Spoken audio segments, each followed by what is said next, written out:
Here's the rain. We're in a hurricane. Here's the We're in a like, hurricane. oh no, here comes a big tick. Right? And the tick has a cross, mosquitoes so big there, I really did hear that, yeah. Oh, goodness. It's That's ridiculous. why I made this statement about the bugs, because I've heard some of the stuff. I have some friends that, she's married to a man from Honduras, and when they would go, pretty scary. This is not even military, but they went through that same exact environment, though. And, there's no rules on driving, and it's all jungle, and you have to be really, they had to hide her because she was very Caucasian looking, and so she had to kind of be wrapped. It was kind of really wild, and he'd go through junky cars, and they just had a way to fit in, make it look like, because they would always raid the buses and things like that. Same thing, they wanted Americans, and that's Honduras. That's a whole other thing. So, but anyway, so you're talking about. Let's back up so that we collect yourself. We're talking about how you ended up. You wanted to have it. The military for a career. You were headed that direction, and then you went where? Okay, I was in 2009. I was on a military exercise. We were doing our field exercise, that we call it, where you go out to Camp Shelby from Gulfport. It's about an hour north, and it's an Army base. And they send us out there, and we conduct missions. And pretty much your pre-deployment assessment. You have to pass your pre-deployment assessment. I think that's across all military branches to be qualified to go on deployment. And so we go out there, and they set up missions because besides the building, the CBs also do convoy security. We also do security sweeps. We do patrols. We do all those things. So all those things come into play.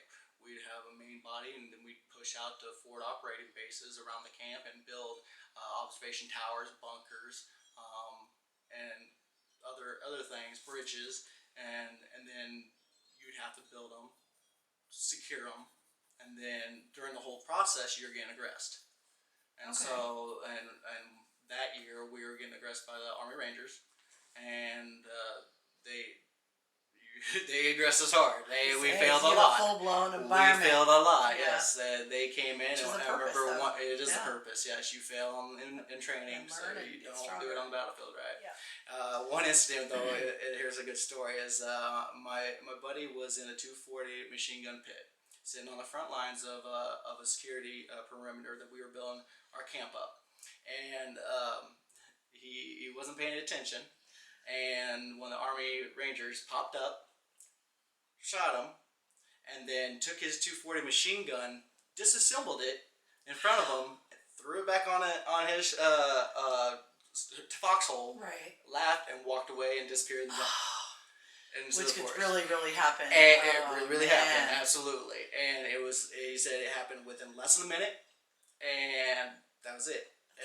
And so that's just one of the funniest. It's a funny story, but it happens because you talk about a wake up call, though. Right, because I mean, and it happened to me as well. I was trained on the 240 pit, and it actually happened to my friend and I. We weren't paying attention, and we got flanked by an Army Ranger in a ghillie suit, and he just kind of popped up and looked like Swamp Man, and shot us both, and we were both dead. And we're like, well, that's not fair. I know. We're like, just one guy just came through our lines, our sectors of perimeter, and embarrassed us, and but that's what training's for. That's the goal. That's right. And like I said, when we got aggressed, we always had some of the best people, and of course we had other battalions, and they set up and they'd come out and aggress us as well. That year we had the special privilege of them aggressing us. And so in that same field exercise, we pushed out to another spot, a forward operating base, which is most time called FOBs. And we pushed out. We were doing the initial security sweep with our gunships, and all of our material in, and it was 100 and some degrees out. Oh man! It was hot. For sure, in the deep south. It was black flag, but our main body was going to quit. And so they needed to make sure that get adapted. Yeah. We would do road marches instead of PT. We'd do road marches for miles on end with full battle rattle on, just to start getting acclimatized months before you head out to deployment. But that day it was so hot, and they, instead of taking gear off of us, they put more gear on us and plates and stuff like that. So we had the full deal going in there. And we did. We went in there in the security squad. There's 23 people that ended up getting heat related injuries. Yeah. Two of them were medevaced out. And in my case, I had a heat stroke. And to make the matters worse, they put me back up one of the gunships, which was in the AC. My core temperature was 103 degrees, and they put me back in that MRAP in that gunship, and my body went into shock. Oh yeah. And so after I went into shock, it fried my internal regulator to regulate heat. Oh wow. And so they sent me back to Gulfport, and then I spent the next 3 years, even down when I got down to Key West, Florida for my next tour, in and out of the hospital with not being able to regulate heat. Really? So what did that mean? What's that mean? Explain that. It's simply that when you sweat, Okay. your body, you're sweating to cool your body off. And Right. then you get to a certain point, your body tells you, hey, you're dehydrated, you need more water. I don't have that. Oh, so you have no way to know. I have no way to know, and so I'd sweat too much, and of course, you still PT, physically train 3 times a week, and Physical exercise. and then we'd go out, and down in Key West, we always had like a main project to do, and it's Key West weather. It's already hot, and so we work all day and just going at it for so long that there's no amount of water So that you I dehydrate again. hydrate. Pass out or what? Well, what would happen? I'd start throwing up. I Oh, start okay. getting sick. Yeah. And it got so bad and so often that at one point in time that I was out in second quarters for 21 days out of the month. And so what they did is they put me through the medical review board process. Right. Because I was found not worldwide assignable. Right. And so at that point in time, I had to go through the mental process of my career's over. I know that. Yeah. And so And also out of your control. Completely out of your control. Completely out of my control. And I'm at the mercy of the Navy and the government. Yeah. It came down to me going through the medical review board process, which took 2 years. But during that time, the Navy tried to find a loophole to get me out without finishing it. Right. And so, would have that been to your benefit? Was that maybe? No. No. Because at that time they're going like through a press to get you out. what they're doing they call it a force shaping tool. They're downsizing the CVs. I gotcha. And so that was what the they way call to cut you out. they would pretty much go through everybody's record and select. If you got a selection to be re-enlisted, then you're fine. Right. But you only had so much. If you had that permission slip to do so, you only had 6 months to re-enlist before it expires and you're out. Right. So with your medical. Right. With my medical, I was in medical review board process, and I had the slip to re-enlist, but of course I couldn't re-enlist because I was in the medical review board process. Yeah. And so when that 6 months came up, they tried to kick me out. Yeah. Yeah. And so we had to go back through, and I knew that I didn't act on anything unless I had a record to show, why I made that decision. And it was and we found it in the medical review process. Once you're enacted in that process, you're pretty much medically frozen until you go through the process. Fully. And at that time, it was just a pilot program because the VA, the huge problem at that time was the VA, people would get out and it would take them a whole year to get through the VA process just to get their disability. Right. So they were trying to condense it down to a shorter time. So you had all that kind of before you stepped out. The VA side, everything taken care of. So it was like joint medical, evaluation system. So here, this whole time now, you're stuck because, like you said, now in your mind, you're like, I'm everything I've worked toward, everything I've wanted to do since I was 13 years old, all this stuff. Your mind's thinking, this is over. I'm headed out, and they're prolonging it with all this process. You still have some hopes back in the back of your mind that it's going to work through. It's going to be okay. Maybe my body will heal up a little bit, and they'll say you're fine, and you go back to your plan. But what happened? That didn't happen, did it? It didn't happen. They wanted me to get out solely on an order. Like, it came down to 12 days to that 6 months time limit, and I was actually told by my direct chief, that hey, you have 12 days before we take you to the gate and you're kicked out. Wow. Thanks. Wow. Yeah. Exactly. I know. And so then that's when we did the research and found out that I was frozen. Yeah. But they still tried to find ways to get me kicked out, and actually got sent up. There was a retired colonel that through the Wounded Warrior Foundation in D.C. that I was able to contact through the forum online, and he kind of fought a battle for me in D.C. and got in contact with some senators and the Secretary of Defense's office, and it came down to noon the day before I was supposed to get kicked out that the order came down from the Secretary of Defense's office that I was to stay on active duty and get a formal board. Wow. And so I stayed on active duty for 8 more months. Yeah. But at that time, everybody, I had no friends. I had everybody in my command ditched me. I was solely alone, and the only thing I had to lean on was God. So it just kind of prolonged your exit, even though it got your hopes up. It got 8 more months, but now the buddy system's starting to leave you. I'm all alone, and you're not doing the same thing that they are. They're moving on to their stuff, and you're kind of still back behind. I'm in the office now. I'm in the office, Yep. And they, of course, now I'm blackballed. I'm getting blowback from my command. So they thought that.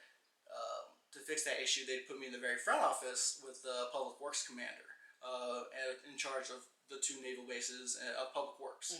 And so I started working in the front office with a civilian lady, Ms. Sharon Brown, and I became an executive assistant with her to the Public Works officer. After 8 months, I just put my best foot forward and showed them that I'm a great person and I can work really hard, and he actually didn't want me to leave. After it finally came down, he wanted me to stay down in Key West. But during the whole process, it was very stressful. It was a very hard strain on my relationship with my wife. I was just going to say, where's she at in all this? And she decided to leave. Yeah. And so she came back to Kansas and brought the kids back. And how old was she probably? What would you say? Were you guys still in your 20s? Yes.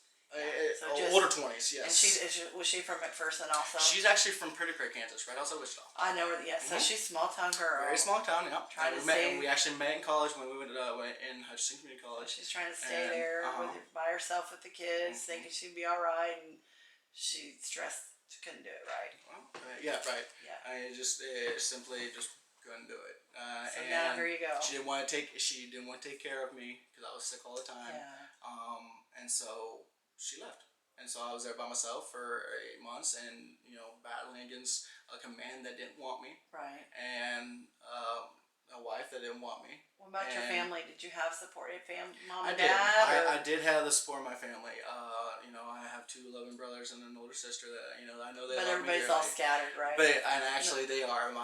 We're actually scattered in 5 different states. Yeah. I'm in Kansas. My parents are in Colorado. I have a brother in Texas, another brother in Florida, and my sister's out in California. So during this whole time, wife's gone.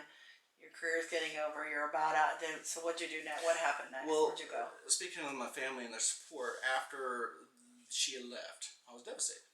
I was in Key West, and of course, and I started drinking a lot more. Yeah. And so I started drinking, occasionally in the Philippines from the stress there, and then you go to Key West, and then this happens, and you don't want to feel it. You don't want to feel the pain. Yep. And of course, it's embarrassing to go admit that, hey, you got issues, I need to get this taken care of, so you try to do it your own way. Yeah.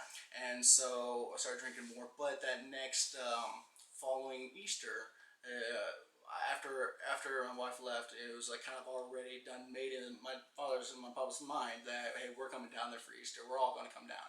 And everybody came down except my sister couldn't make it because she's out in California. So both my brothers and sister-in-law and my parents came down, and we had Easter celebration down there. So like I said, they rallied around me, and I'm very blessed for them. Did you get to see your children? I didn't get to see. The wife didn't. She wasn't time yet, probably. It was. How old were the kids? At that time, the kids were, I would say, 8, 6, 8, 7, and 4. Okay, still young. Yeah. Still young. But she still wanted to cause problems with me. So I was still in Key West, 150 miles offshore, 90 miles from Cuba, and she came back from Kansas and put a restraining order on. She just like a huge problem that women have of using the system against men for custody and all that stuff. Yeah. So her idea was to come back to Kansas, stay here for 6 months, so then she can have residential custody. Right. I didn't fight her. She left right around Christmas. I thought I put the kids first, and so I knew the kids would come back and see grandparents and Yeah. family that they hadn't seen for a long time. Yeah. And so, yes, she was doing it for the wrong reasons, but I didn't want to stop her at the line. I didn't want to cause any problems. Right. I was already stressed out anyway. Too much to keep fighting on all that stuff. Right, and so I let her come back, and then I spent after I was finally discharged from the Navy. But here's the I got a formal board, and they found me not borderline assignable, and they retired, put me on the TDRL, temporary duty retirement list, but Congress has one line at the very end of the instructions of that medical review board process, that joint one with the VA, that states if the Navy gets you solely out on medical discharge, they don't have to pay you. Wow. Wow. So I don't actually get money or disability from the Navy. So you can't even use the services of the VA, I do get the benefits of insurance. Okay, so and like I have a retirement card that I can go on the you base. get no disability pay. I get no pay whatsoever. I get any disability that I get is through the VA. Yeah. And so right off the bat, at the end, it's you're just thrown out there now. Here you go. Start your life over. Right. Yeah, exactly. Start your life over. Everything that you've gone through is over. Yeah. You learn a skill, and I was third generation kind of construction building. So it was kind of in the family, but then I don't know what to do. So what did you do? I kind of toyed around with what interests me, and so I really internet marketing, and it's starting to get big at the time. And this is 2011, 2012. Because you're already bright, smart. You've had some college. You had your training in the military. You're not a dumb guy. You're not like, oh, I'm a dude. Right. And so I need a new career. What am I going to do? I checked into different schools, stuff like that. If I can go that route with my GI Bill, and stuff like that. But I didn't want to be stuck in Key West. Right. I wanted to come back, and I wanted to be close to my kids. Yeah. But during that time of when I was in Key West, like I said, my ex-wife put a restraining order on me, and I wasn't able to see my children, and I was only able to talk to them 3 times a week for pretty much the rest of the year, for 8 months. And then when I came back here, we were in court for the next 3 years. I tried to get residential custody of them, and being in the mother state. So it wasn't an amicable split. It was not. And now, now the kids are older. My oldest daughter Gracie, and then she's 11 now, and then Haley's 10, and William's 8. So they're older now, and I'm here in Wichita, and so now we've already had that conversation. Well, we need to stop, with core stuff and all that stuff. Being bitter to each other. Yeah. And you're growing up. Right. Yeah. And so now I see the kids a lot more. But when I first got back, she had put another restraining order on me to where I wasn't able to see the kids for another year. So how did you end up homeless? That's the question. What happened? It was funny. When I left Key West, my best friend in high school and I joined the Navy together. He went to college in Slana and I went to college in Hutch, and we both decided. I went to him and said, "Hey, I think I'm joining the Navy." He just says, "I'm going to do that too. They'll help me pay my school off." Yeah.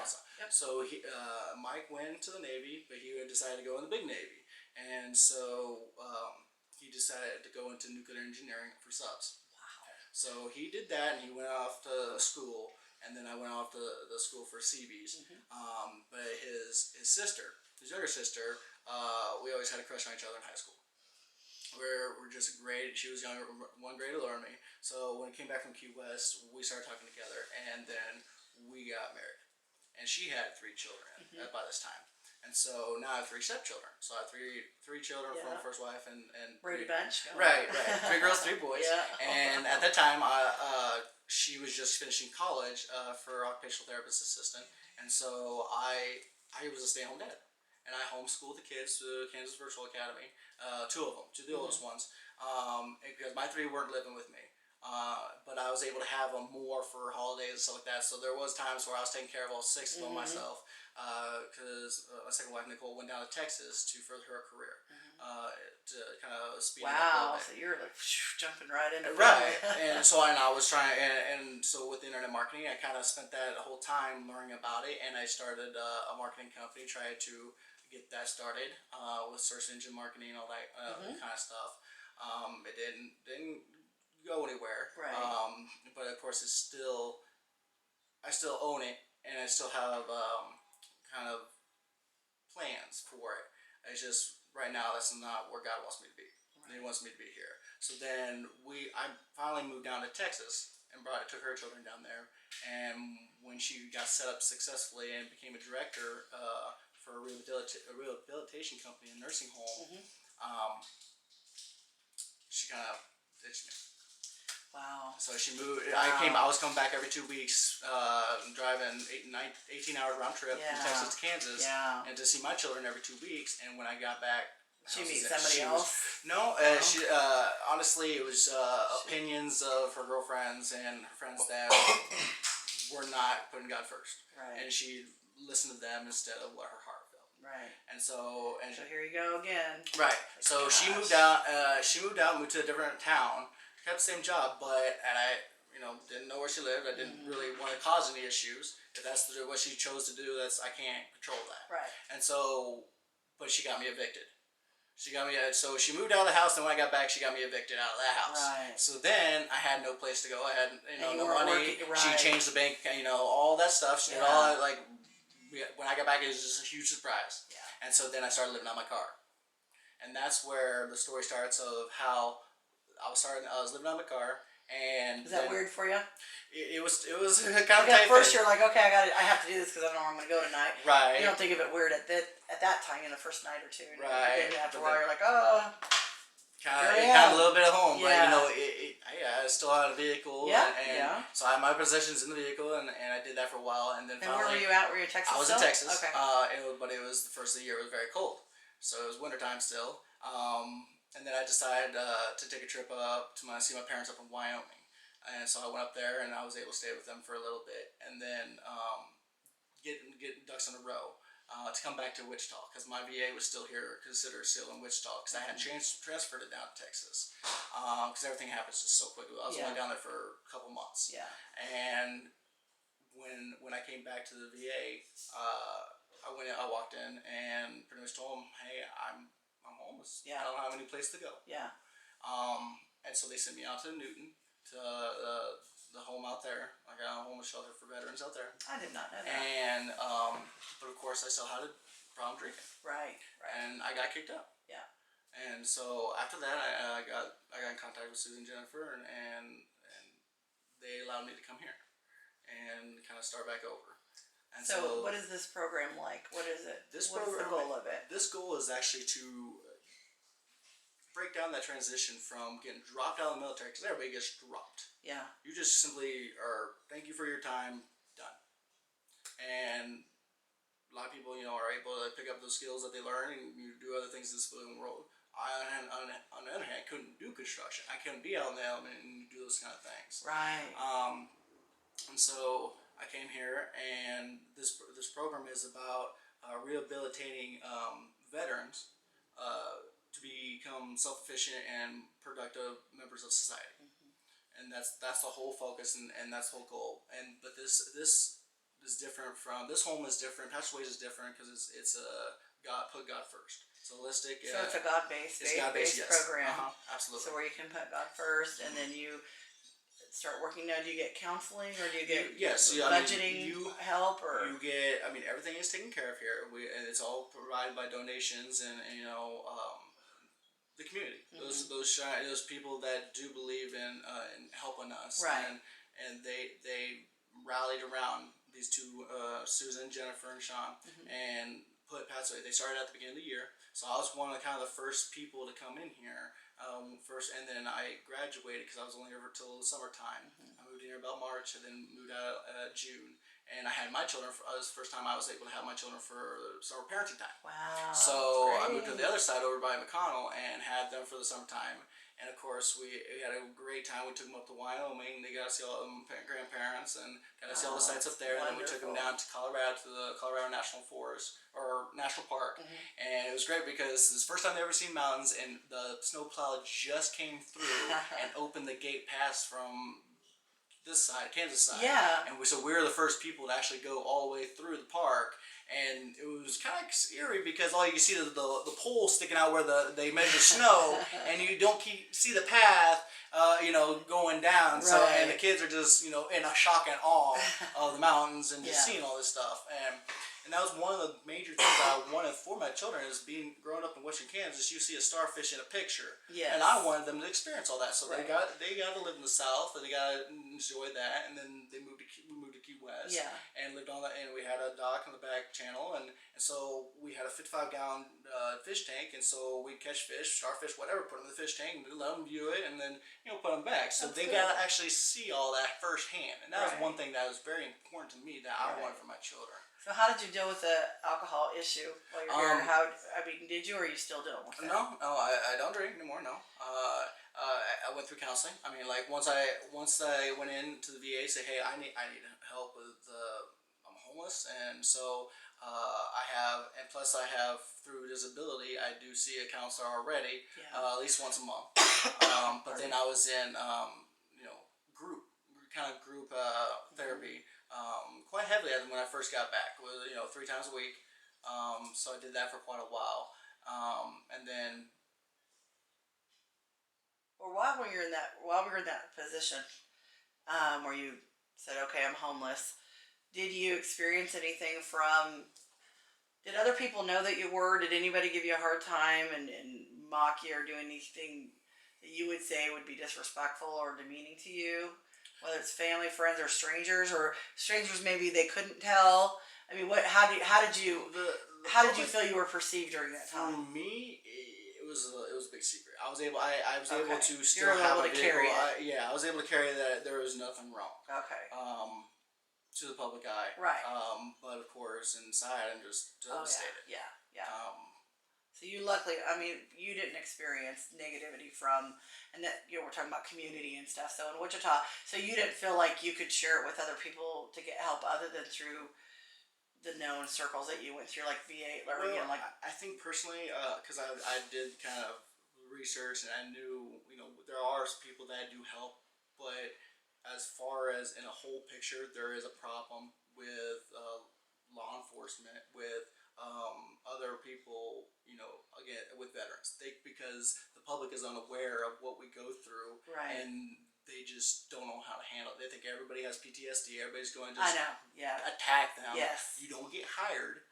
I looked for a job for several months, and they would not hire me. I had to take off several things off my resume because they wouldn't hire me because of PTSD or disability or over too qualified, or there was just always an excuse. Which and what's crazy is that's one of the things that we talk about at Wichita State is I'm actually in this HR class. We talk about how veterans are supposed to get the preferred status for employment. It's all touted on websites for employers. It's on applications, all that kind of stuff. And then what they're saying is not necessarily what's happening when you're going to actually go apply for a job that you feel that you're qualified for. Right.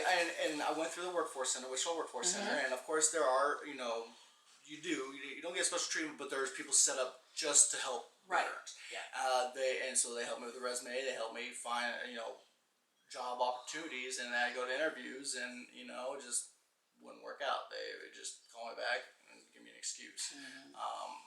Unfortunately, they would never tell me directly to me. It always was over the phone. Right. And so it was really disappointing. It was really like I'm qualified. I'm a good person. I have good skills, and yet nobody will hire me. Right. And I actually was able to find a job in Wichita through Ace Management, and I did that I could only do that for 2 weeks. It was direct sales, setting up road shows and like Sam's Clubs and stuff like that. Personally, it enacted too many things that made me nervous. Yeah. Too many people walking around, too many people behind me, just simply training and everything I've already explained that I've gone through. Yeah. And so I couldn't do it. I don't fail at anything. You have to but be I a had special person to do that kind of work. And you know what? My papa's that special person. He's been in sales for 40 years, and I called him. I was like, "Hey, you win.